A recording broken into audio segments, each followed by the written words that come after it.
want to talk about fast and specific feedback. Again, we're trying to master the art of having skillful conversations with our people. When they're doing well, let them know about it the right way. When they're off track, let them know about it the right way. This fixes so many behaviors if you'll elevate it from being an ability to a skill.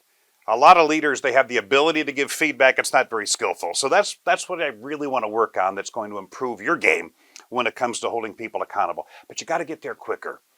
Whether they're doing a great job or they're off track, the longer you wait to give them the feedback, the less it means. So if they're doing a great job and you don't get there right away, by the time you get there, it's like an afterthought. Just remember this: behaviors that are rewarded and reinforced get repeated.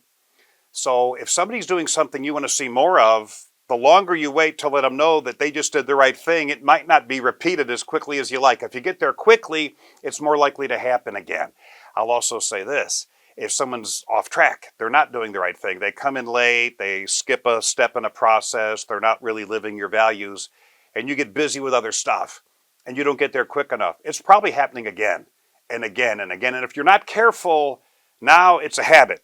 So that's why I say shovel the piles while they're small. All right, don't let it turn into a hill. Now it's harder to handle. So you want to get there really quick. Now, the only way you can do this is if you're spending less time in your office and you're spending more time in the mix. You got to stay in the mix. You got to act as that catalyst, because that's where coaches are effective, in the trenches, not in the ivory tower. Now, you also want to be specific.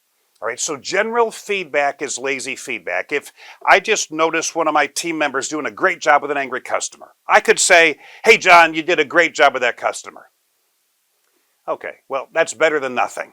But what was great about it? How does John know what to repeat and what to focus on doing again and again and again? But if I just get a little more skillful and say, "John, I loved how you handled that angry customer. Man, they were in your face. You stayed calm. You didn't interrupt them.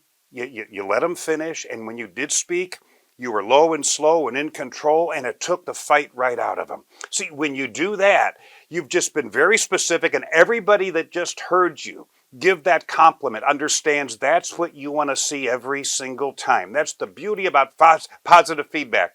Not only does it make it more likely you're going to see that behavior again, but it reminds everyone of what you want to see going forward. So I want you to practice this, get there quicker, be more specific. That also means if they're off track, you don't say, "Hey, you did a lousy job with that customer."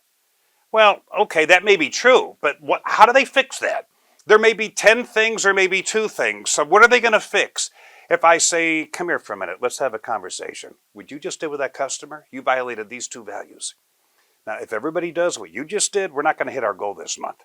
Let me show you again how to handle that situation. I expect you to do it that way from here on out. Are we good? We on the same page? Okay, appreciate your commitment to improve. I'm going to hold you to that." If you just make it a little bit more specific and a little bit more skillful, you're probably going to fix that behavior. So let's get there quicker. Let's be more specific, whether it's good or not so good, and you're going to see behaviors improve. We'll talk again real soon.